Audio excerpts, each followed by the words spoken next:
Asked my GF about a guy friend. She said, none of your business. Now I know why. So this happened recently, and I need to get it off my chest because I've been replaying it over and over. I started dating this girl a few months ago. Things are going really well. She was fun, affectionate, and we clicked in a way I hadn't experienced in a long time. After a while, she started introducing me to her friends, which I appreciated. I'm a pretty laid-back guy, and I don't mind my partner having friends of the opposite sex. But there was this one guy, let's call him D. Something about how he acted around her just felt off. He was a little too comfortable, too familiar, touching her arm casually, leaning in when he talked to her, making these little comments that just didn't sit right with me. She'd laugh them off, but I couldn't shake the feeling. Now I've been in a relationship before where I ignored these gut feelings and got cheated on. So I told myself I wouldn't let that happen again. So I asked her straight up, hey, is there any history between you and D? And without missing a beat, she goes, that's none of your business. My past is none of your business. I just froze. Like, really? I'm your boyfriend, asking about someone currently in your life who's clearly close to you. I wasn't asking for a full list of your past partners. I was asking for context, for honesty. I told her, if that's how you're going to be, then we're done. She looked shocked, like she didn't expect me to actually say that. She followed me out to my car, trying to talk, saying, can we just talk about this? Don't do this. But I told her no. If transparency in a relationship is optional for her, then this isn't something I want to be part of. Truth is, I walked away looking calm and cold, but inside I was breaking. I wanted this to work. I liked her, but I also knew that if I stayed, I'd be betraying myself again. I've been through this before. The gaslighting, the half-truths, the gut feeling that something's wrong. And I promised myself the next time I saw those signs, I'd walk. So I did. And now, yeah, I'm hurting. I miss her. I miss how good it was before this crap happened. I keep wondering if I overreacted, if I was too harsh. But then I remember how quickly she shut me down over a basic, respectful question. How that answer felt like a door slamming in my face. That's not how you treat someone you care about. That's not how you build trust. So yeah, I'm hurting, but I don't regret walking away. Update 1. So here's an update I wasn't expecting to write. After I posted the first time, thank you to everyone who commented. Seriously, I was doing my best to move on. Staying busy, going out with friends, keeping my mind off things. But the thing about unfinished business? It find a way back to you. A few days after the breakup, one of her friends, not someone super close to her, thankfully, reached out to me. I hadn't told anyone the full story, so I was surprised when this person messaged me out of nowhere and said, I heard what happened. You were right to walk away.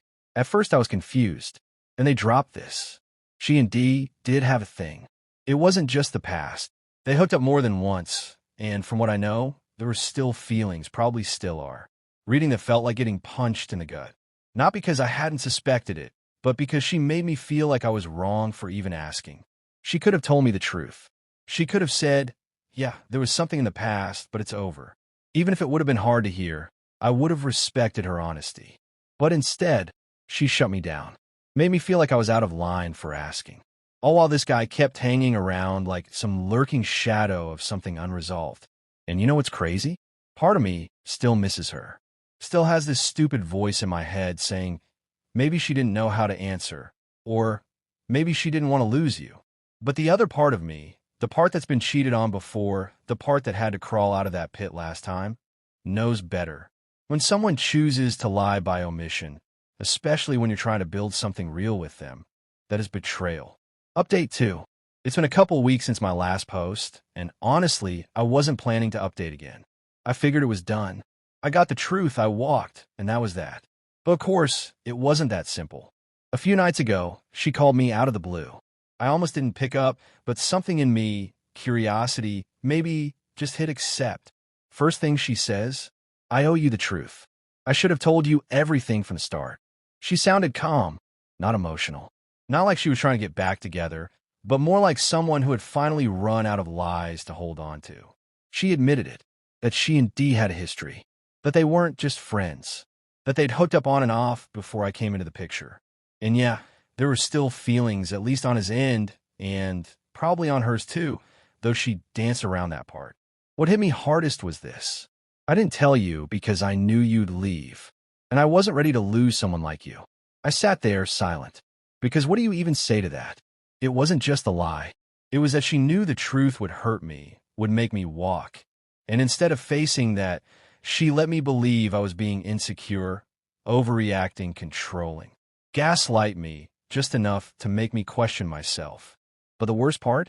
She said Dee didn't even know she had been dating me seriously, that they still talked regularly, hung out, and that she didn't mention me much because she didn't want to complicate things. So while I was all in on us, she was keeping me in the dark, just like she was keeping him in the dark. Two guys orbiting the same person, neither one knowing the full story. She said she didn't expect me to forgive her. She just wanted me to know I wasn't crazy. And I guess that's something. Closure, maybe. But you know what's funny? I didn't feel relief. I felt grief. For the version of her I thought was real. For the connection I wanted to believe in. For the future I was starting to build in my head. That girl never existed. And yeah, I'm still hurting. It still stings. But I'm glad I trusted my gut. I'm glad I walked. Because loving someone who can lie to your face and make you feel like the problem, that's not love. That's manipulation with a smile. So this is the last update. No dramatic twist, no rekindled romance. Just a guy moving on, a little wiser, a little more guarded, but still standing. Thanks for reading. Update 3. It's been about a month since everything went down. I got the truth. I got the apology. And I walked away. People keep telling me I dodged a bullet, that I should feel proud I stood my ground. And I guess I do on the surface. But if I'm being honest, I've been grieving more than I expected. Not for her. Not anymore. I see her clearly now. She wasn't ready to be honest. She wasn't ready for a real relationship. But what I've been grieving is who I was before all this happened. I used to be someone who believed people were mostly good. That honesty, if you gave it, would be returned. That if something